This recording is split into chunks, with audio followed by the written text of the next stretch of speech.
Hello again and welcome. My lovely wife pointed out a mistake that I made in our last posting, and that was that while I gave you my perspective on the first step, I never stated what the first step was. Step one is simply admitted that we were powerless over and insert whatever drug or behavior, and that our lives had become unmanageable. Now, because we don't subscribe to any one approach to the 12-step program, we've modified the first step in this way so that you can use whatever substance or behavior, and it applies to them all. And this brings us to the second step of the 12-step program. Came to believe that a power greater than ourselves could restore us to sanity. Let's first look at what is meant by insanity. The insanity of the addict alcoholic is when in a state of non-intoxication, meaning they're clear thinking and sober, they reach for the substance or begin the behavior that will trigger another round of using, and all the following guilt, shame, and remorse. They once again talk themselves into believing that this time it would be different. This time they could control it. Now, if they choose to go to the rooms and talk to those that are in the rooms, they will be exposed to the concept of a higher power. A power that they can turn to in the time when they're about to reach out for that first drink or that drug. Now, those who have had problems with religion might rebel about the concept of God. Just try and keep in mind that this is a spiritual concept, not a religious one. And what you choose as your higher power is totally up to you. I know of one gentleman who staunchly resists the idea of a supreme being, yet believes in the power of science and uses that as his higher power, and it works for him. It is really not important what you believe. It is important that you believe. I've done a lot of looking into this, and the one that I find is really interesting is from the Sioux people of North Dakota. And they call their higher power Wakantanka. And in their language it simply means the great mystery. They're saying that we don't know what it is that is out there, but we're willing to place our well-being in its hands. My first sponsor told me there's only two things I need to know about a higher power, about God. First, you're not it, and secondly, that it's my responsibility to come to an understanding of a higher power that works for me. My higher power is the life force that joins us all. And I choose, for lack of better description, to call that God. The name you choose is really not that important.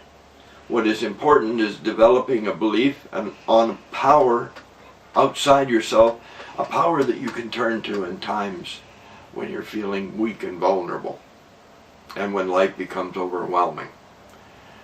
You may ask why it's important to surrender to a power greater than yourself. Let's put it this way. If there are ways that you have not tried to control your substance abuse or destructive behavior, maybe you don't have to. But are you really willing to take that chance? The chance that at the end of it all, you might not be able to find the secret to control your drinking and using, and will have spent more years in misery.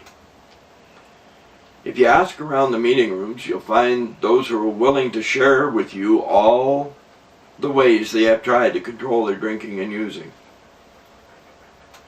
and how badly every single one has failed. The shared experiences of the people who attend recovery meetings is the test of truth of what the 12 steps require you to do. If you attend meetings regularly, and I suggest you do so, you will be there when an addict or an alcoholic is lucky enough to make it back to the rooms after a relapse Many don't, and they die from their disease. Those who are coming back will tell you what happened, and a large part of it will be that they stopped trying to make that connection with their higher power and started again relying upon self-will. Wasn't it self-will that got us here in the first place? It is our best thinking and planning that brought us to the rooms. And all it did was enable us to drink and use more. Why in the world would you think it would be any different just because you have a little knowledge about the disease of addiction? Attempting to maintain a constant contact with that which you choose to call your higher power will help examine your thinking and behavior to see if it is clear of selfish, self-centered motivation. And that motivation would lead us back to relapse. Now don't get too worried about this step. You may not find much easier, you may find it much easier than you'd expect. One way to start on the path towards discovery of your higher power is a simple exercise. And this exercise is one that I have done, and it helped. And it was given to be my first sponsor. Simply take a sheet of paper, and on the top of that sheet of paper write these words: wanted, one higher power. And then after that, you list every trait you want your higher power to have. Mine was, they must be kind, available, supportive, all the things you want your higher power to be. In essence, you're making a want ad for a higher power.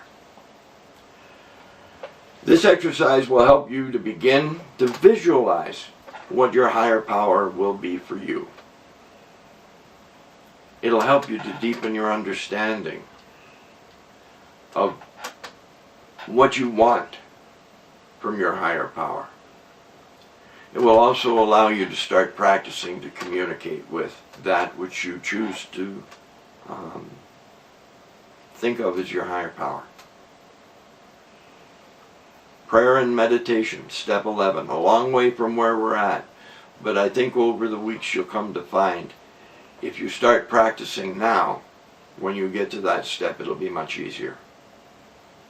So until the next time we meet, I wish for you to walk hand in hand with that which you conceive of as being your higher power.